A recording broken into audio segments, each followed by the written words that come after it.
associated with auditory processing, associated with psychomotor skills. And these larger structures, these stronger pathways, make it easier for people to do things repetitively, automatically over time. The other good news for those of us who are getting a little older is that we now know the brain can keep learning through life. Of course, there are diseases of the brain, as there are diseases of other organs of the body, but setting those to one side, we now know that the brain's ability to form new pathways, to form new connections, to strengthen, weaken, remove pathways continues. That whole process is often referred to as the brain's plasticity, its ability to do all those things, and we know that that continues throughout human life. We also know that whereas we once thought that the number of brain cells was pretty much fixed at the time we were born, over the last couple of decades we've learnt that at least in some areas of the brain it's possible for the brain to create entirely new neurons. So that process continues through life. We also know from neuroscience that when new information comes into the brain, it's not simply a matter of filing it away as in a library on a shelf that's not currently being used, but what the brain does is to try to connect new information with what it already knows, with what's already stored. So it's always a process of trying to interpret incoming information in the light of what's already stored and already understood. If you can see something moving in this picture, can anybody see something moving? If any of you can see something moving, it's because your brain is attempting to make sense. It has an expectation it's trying to make sense of what's on the screen.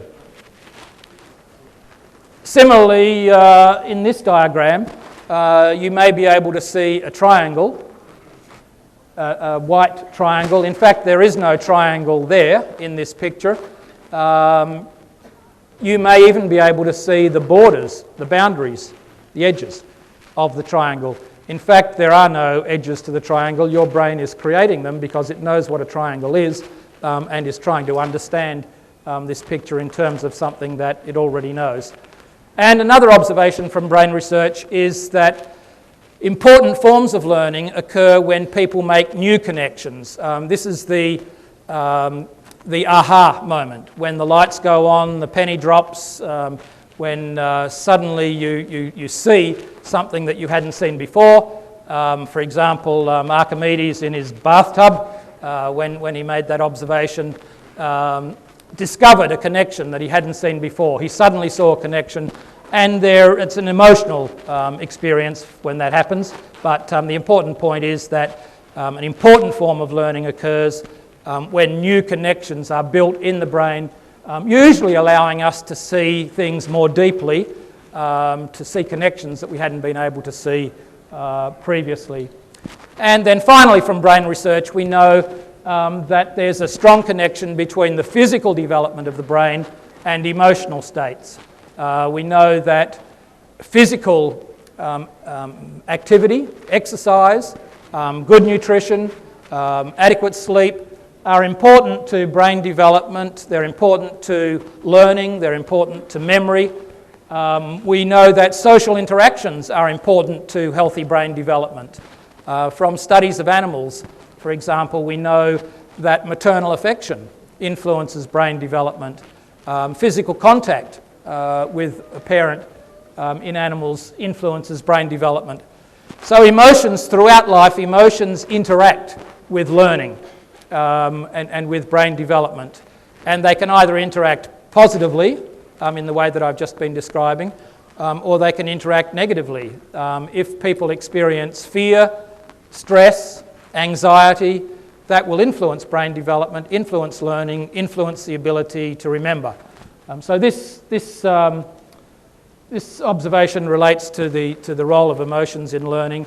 The limbic system at the centre of the brain regulates emotions and is important in things like attention, aspects like attention in learning. And one of the observations that's sometimes made is that in adolescence, the cognitive development of the brain can actually get ahead of the ability of the limbic system to regulate emotions among teenagers. And in the literature, that's sometimes referred to as the high horsepower but poor steering aspect of adolescence. So they're just a few things that we're learning from research into the brain. Let me just very quickly think about some of the things that we're learning from research into learning itself. And here I'm referring to findings from psychology, findings from educational research that help us think about the learning process. One thing we're learning is that learning is a personal journey. Through many studies now, we've come to an understanding that almost any individual is capable of further learning if they're motivated, if they're provided with appropriate learning opportunities. So this is a very positive and optimistic view of human learning. It says, yes, everybody is at some point in their learning. Some people are more advanced in their learning than others. Some are making faster progress than others.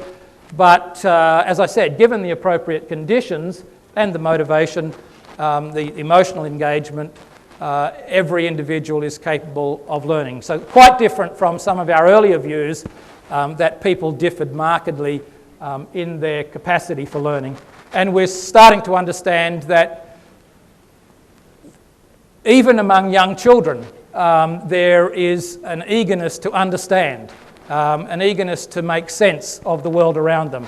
And we're understanding that even very young children are capable of fairly sophisticated thought, sophisticated understandings. They're constructing their own interpretations of the world, and they're noticing when observations don't make sense or aren't consistent with their existing understandings. So just to give you very quickly an example, early childhood researchers have found that when you allow a very young child under 12 months of age to see an object, two objects being placed behind a screen, and then you remove the screen to reveal only one object, young children, toddlers, will stare longer at that one object than they will if you remove the screen to reveal the two objects they were expecting. Do you understand?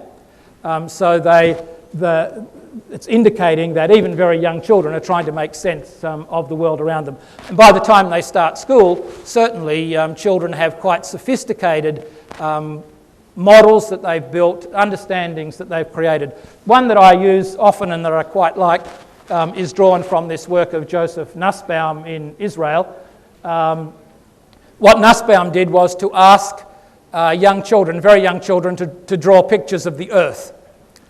And this is one kind of picture that young children drew. And the reason I like it is because it reminds me that what this child is trying to do is to combine what they know, that is, that the earth is flat, with what they're being told, that the earth is round. And so they're actively, rationally trying to construct an understanding that integrates, that incorporates both their current belief and what they're being told. And we continue to do that throughout our learning. We're constantly developing our own understandings of the world around us, of what we're learning in schools. We're being confronted with new information, and we're trying to make sense of that new information in the context of what we're being told. Something else we're learning is that students are at very different points or stages in their development and in their school attainment. Children start school with very different levels of cognitive development, psychomotor development, emotional, social development, and many of those differences are maintained through the years of school. It continues to be the case that there are large differences between students. These are data from Australia that I'm about to show you. The arrows here indicate average reading levels in grade 2, grade 3, up to grade 7. And you can see that it's a fairly typical growth curve in that children make more progress in reading between second grade and third grade, and then it starts to flatten off. But the point I wanted to make was that in Australia, grade 2 children are actually distributed like this. So there are some grade 2 children who have very low levels, of reading achievement, and there are some grade 2 children who have reading levels like the average year 5 or year 6 child. And we observe that there continue to be differences through the years of school. In reading in Australia, the differences reduce a little over time, but it's still the case that by the end of primary school, the top 10% of readers are about 5 or 6 perhaps, but at least 5 years ahead of the bottom 10% of readers in our schools. Here's some American data based on more than 250,000 children in the United States, now looking at mathematics achievement. And I think what's very interesting in this picture is firstly the overlap in the distributions.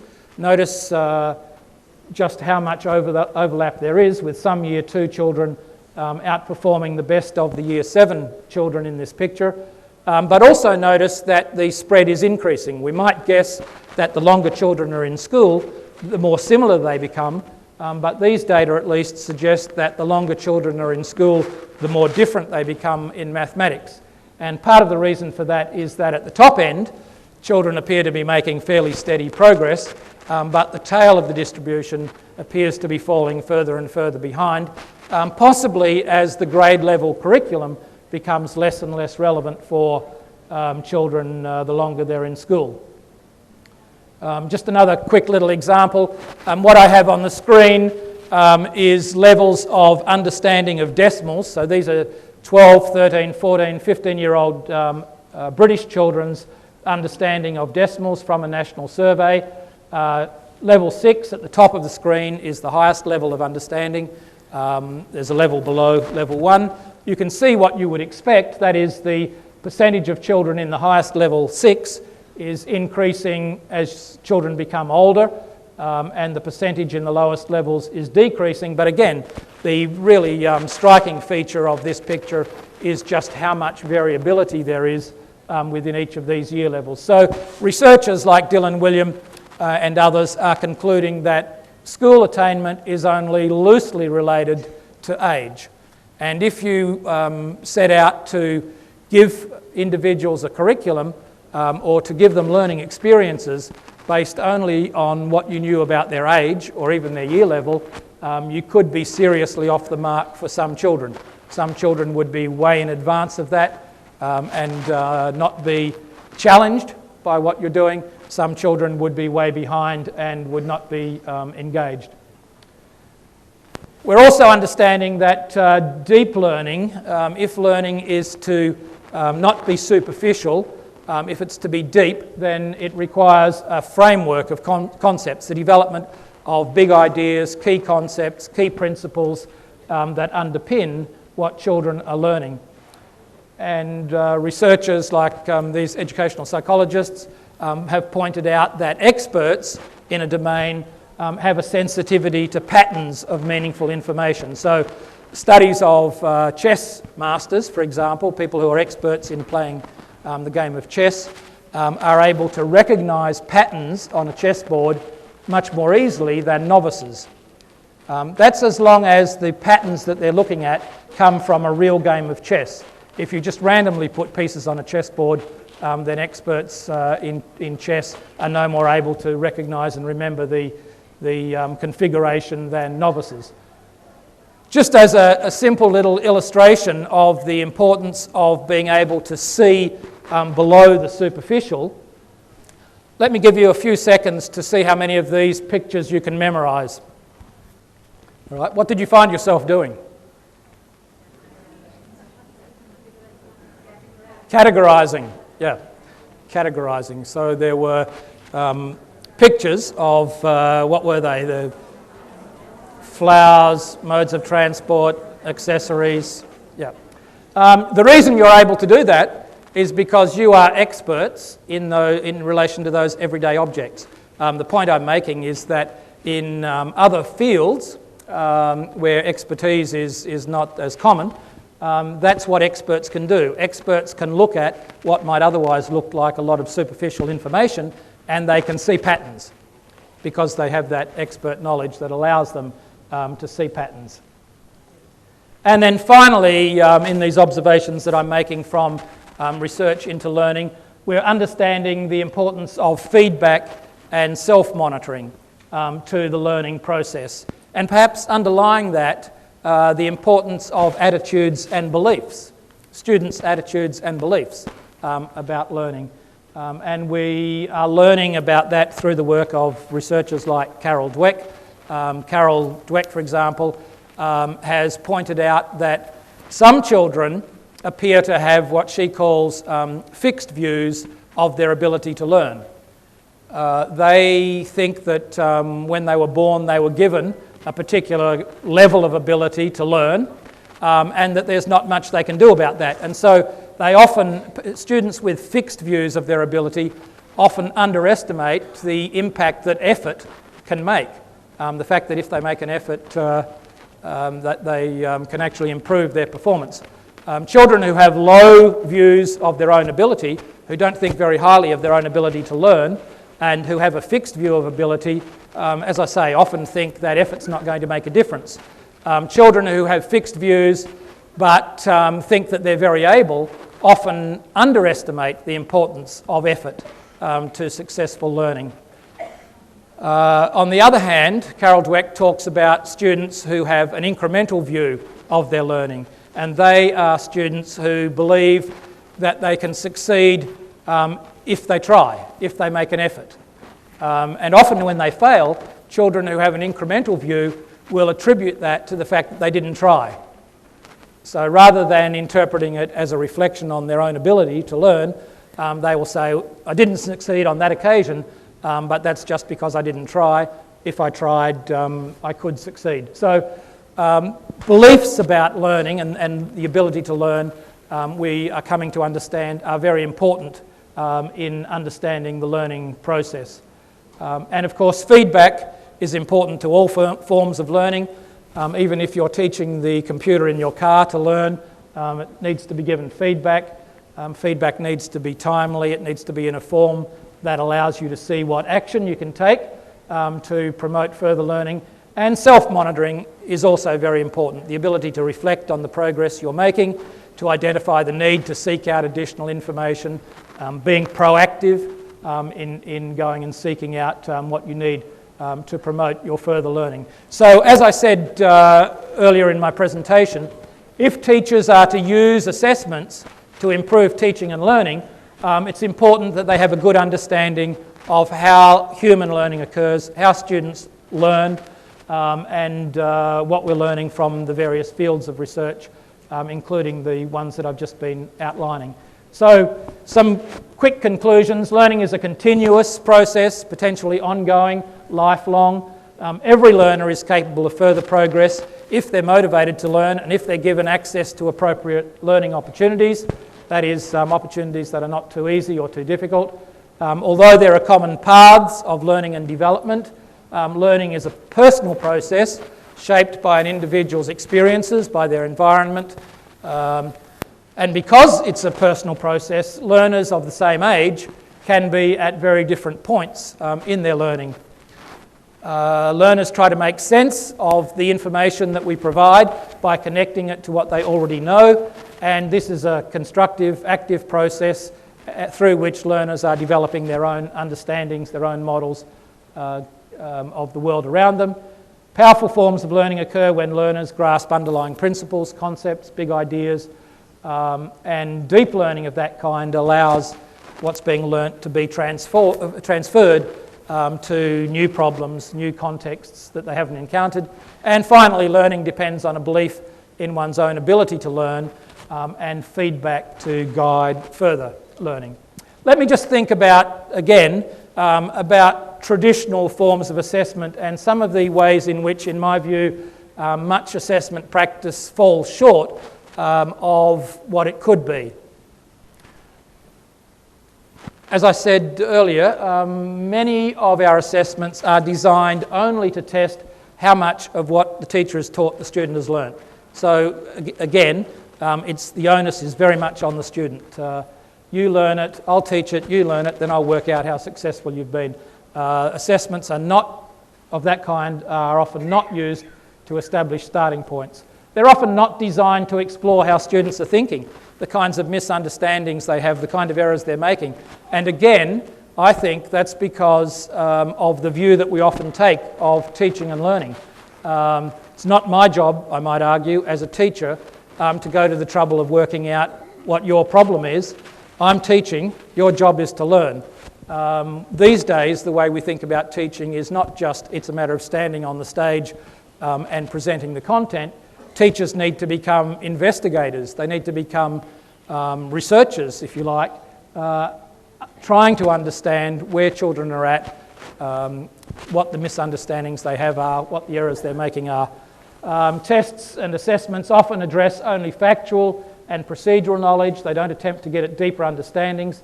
They often focus on just narrow chunks of the curriculum, units, modules, courses, and they don't think beyond those narrow time-limited units of the curriculum, so they don't provide a basis for monitoring a child's progress across the years of school, from second grade to third grade to fourth grade, etc.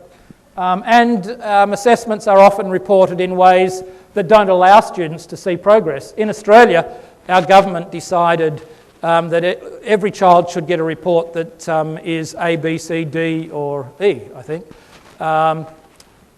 But if a child receives a D this year, a D next year and a D the year after, it doesn't help the child see the progress they are making over time. And so that's a form of reporting that isn't very helpful in encouraging self-belief in the child's capacity to learn. And worse, that may actually encourage the view that I'm a D student and I'm always going to be a D student. There's something stable about my learning. I'm not a very good learner. So it can actually lower self-confidence in ability. Let me finish by thinking about what assessments might look like if they were developed for improved teaching and learning.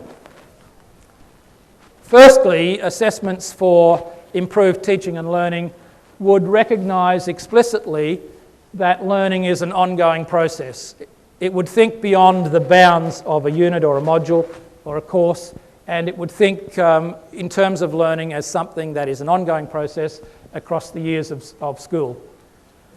In Australia, one way we have tried to do this, as in some other parts of the world, and I don't expect you to read the words here, I just want you to see the shape of this. In Australia, what we've attempted to do is to describe, in this case, levels of spelling ability. Now, these are not levels of spelling ability for third graders or levels of spelling ability for fifth graders.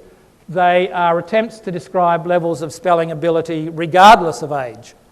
So a year 2 child, a second grade child, might be at semi-phonetic spelling, but so might a fourth grade child if they were not as advanced as they might be in their spelling. So it's an attempt to describe learning not as the completion of a limited course, but to think beyond the bounds of that to learning across the years of school. Assessments for improved teaching and learning would also have as their fundamental purpose, their core purpose, establishing where learners are up to in their learning. That might be to provide starting points for teaching. It might be to establish what progress they've made since some earlier time. It might even be for the purposes of issuing a certificate or a mark or a grade. But fundamentally, the purpose would be to establish where the student is up to in his or her learning.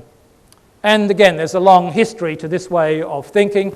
The psychologist, educational psychologist, David Ausubel, observed back in 1968 that the most important single factor influencing learning is what the learner already knows.